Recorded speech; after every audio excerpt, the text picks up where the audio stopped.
بسم اللہ الرحمن الرحیم۔ بابل شہر کی ایک بدکار عورت مر گئی تو اس کے گھر والوں نے اسے دفن تک نہ کیا بلکہ ایک کوڑے کے ڈھیر پر پھینک دیا۔ حضرت موسیٰ علیہ السلام جب کوہ طور پر اللہ تعالیٰ سے باتیں کرنے کے لیے گئے تو اللہ تعالیٰ نے فرمایا کہ اے موسیٰ، باقی باتیں بعد میں ہوں گی، پہلے جاؤ میری ایک کنیز کی لاش کوڑے پر پڑی ہے، اسے غسل دلاؤ اور عزت کے ساتھ دفنا دو۔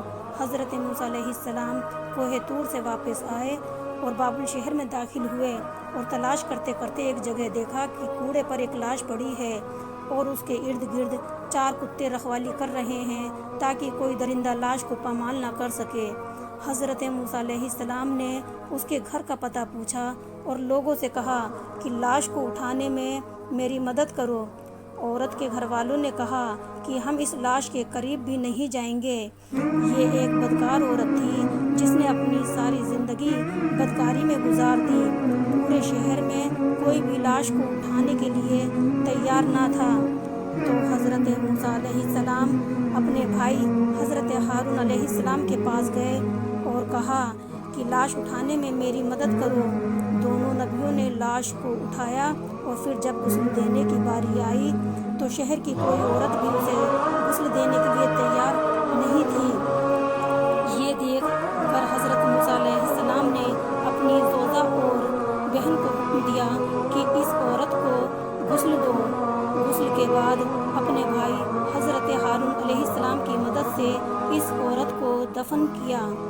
دفنانے کے بعد جب آپ علیہ السلام واپس آ رہے تھے تو شہر کے لوگ آپ کے سامنے آ گئے اور سب مل کر آپ سے کہنے لگے کہ اے موسیٰ، یا تو ہمیں اس بات کی وضاحت دیں کہ ایک بدکار عورت کو اتنی عزت کیوں دیا، یا پھر کوئی کلمہ جو آپ علیہ السلام نے ہمیں پڑھایا ہے، ہم آپ کو واپس کرنے آئے ہیں۔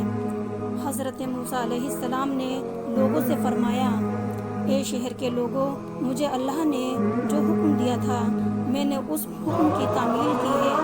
ہاں، اگلی بار جب میں کوہ طور پر گیا تو تم سب کو تمہارے اس سوال کا جواب مل جائے گا۔ یہ سن کر لوگ واپس چلے گئے۔ حضرت موسیٰ علیہ السلام کوہ طور پر گئے تو فرمایا، اے میرے پروردگار، اس شہر کے لوگ مجھ سے اس بات کی وضاحت مانگتے ہیں کہ ایک بدکار عورت کو اتنی عزت سے کیوں دفن کیا گیا؟ تو اللہ تعالیٰ نے فرمایا کہ اے موسیٰ، یہ عورت واقعی بدکار تھی اور اس کی ساری زندگی بدکاری میں گزری، مگر ایک دفعہ یہ عورت ایک ایسی جگہ سے گزر رہی تھی جہاں پر ایک کتا پیاس کی شدت سے مر رہا تھا۔ اس عورت کو کتے کی حالت پر رحم آ گیا۔ اس عورت نے پانی کے کنویں سے اپنے کپڑے گیلے کیے اور کتے کے منہ میں نچوڑ دیے۔